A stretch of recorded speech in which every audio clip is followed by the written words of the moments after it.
Zeke Reward e pirâmides. Gênesis 3:19, parte A, diz: no suor do teu rosto comerás o teu pão. Existem mentiras e existe a verdade. E a verdade é uma só. Não existem duas verdades. O que não é verdade é mentira ou mentiras. Vejam bem, não sou Deus, não sou dono da verdade, mas sou contabilista e marqueteiro há alguns anos e vou deixar uma pequena opinião registrada.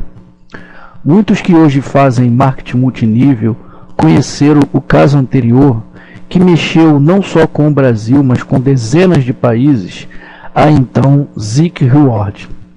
Mas o que me impressiona até hoje é que a maioria esmagadora, eu até me dou ao luxo de chutar que sejam uns 99% das pessoas, até hoje ainda não entenderam nada.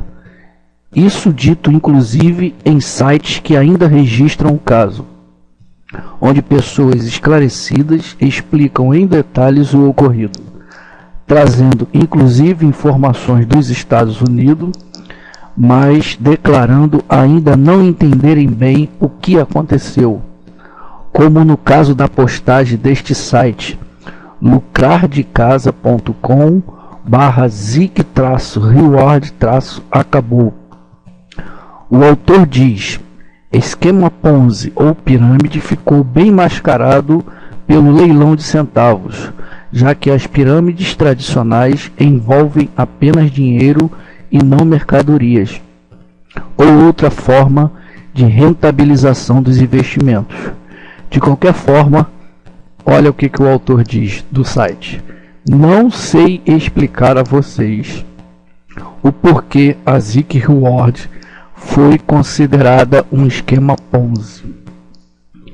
Pois é, assim como na Zeke Reward, estamos vivendo coisa parecida com empresas no Brasil hoje. As pessoas no fundo não entenderam em que se meteram e acham que estão sendo perseguidas. Mas os grandes, entre aspas, líderes dizem exatamente isso. É claro que dizem, ou vocês esperam que eles falem o contrário. Eu fui um dos que participei da Zeke Reward e, diferentemente dos 99,99%, eu consegui ver que o sistema era furado. E falei com os mais próximos na época. Mas onde é que estava o problema da Zeke Reward, afinal de contas? Como entender o que realmente aconteceu? Antes, deixa eu falar um breve histórico pessoal que eu vejo necessário para tocar no assunto com mais propriedade, mas de forma bem resumida mesmo. Pois bem, trabalhei no setor econômico financeiro de uma empresa. Lá aprendi a confeccionar relatórios financeiros diversos da empresa e todos de forma manual. Ainda não tínhamos a informática de hoje em dia. Muitos números, muitos cálculos, confecção de muitos gráficos. Mas o interessante que eu tiro nessa experiência é o seguinte: de um número gigantesco de funcionários, poucas pessoas, apenas 3, lidavam com os números da empresa, que serviam para análise mensal da reunião de diretoria da empresa. Mas quando digo lidar com os números, eu me refiro a ter aprendido técnicas para desenvolver tais cálculos e relatórios. Mas eu mesmo não entendia, não sabia ler, não sabia traduzir as informações. Os números apresentados não diziam nada de objetivo para o meu mundo real.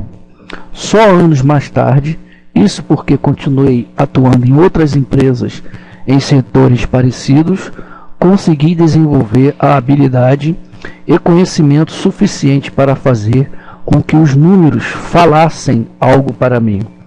Com isso descobri que poucos sabem fazer levantamento de informações numéricas, de dados, manipulá-los de forma a apresentá-los em forma de relatórios econômicos, mas o pior, pouquíssimos sabem interpretá-los.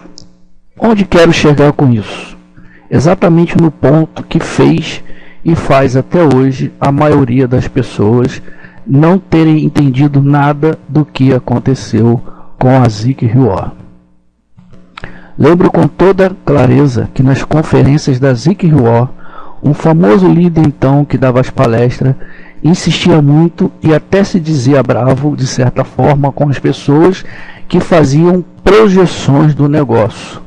A ordem era clara: não façam projeções. Mas por que isso? Eles ou ele sabia de algo? Não sei afirmar, mas no mínimo seus superiores sabiam e davam essa ordem, para ele deixar muito claro nas palestras: não façam projeções. Mas por que não fazer projeções? Pode uma empresa sem vínculo empregatício mandar nos seus associados? Ainda não entendeu?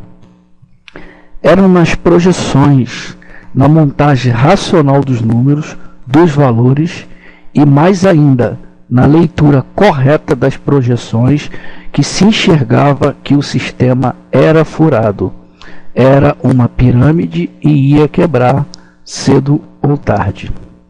Negócio sujo que faz com que alguns ganhem, mas uma multidão perca. E mais, muitos dos que ganham também são enganados. Usam o que ganharam, reaplicando para ganhar mais ainda. Só que o sistema quebra. Eles até ganharam, mas não tanto. Deveriam ter ganho muito. Mas os ganhos, muitas das vezes, foram só números no back-office, escritório virtual. A maior parte nunca sacaram. Não façam projeções, diziam eles. E eu os incentivo hoje, seja qual for o seu negócio, façam projeções. O que acontece hoje não é perseguição, como muitos estão dizendo. Existem sistemas furados e precisam ser averiguados. A questão é que as pessoas não têm conhecimento sistêmico matemático para compreenderem. Sou marqueteiro, profissional de marketing multinível, mas nunca piramideiro, profissional de pirâmide. Se um dia eu fizer parte de uma pirâmide, é porque não consegui identificar o erro, e agradecerei às pessoas mais capacitadas que me mostrarem a verdade.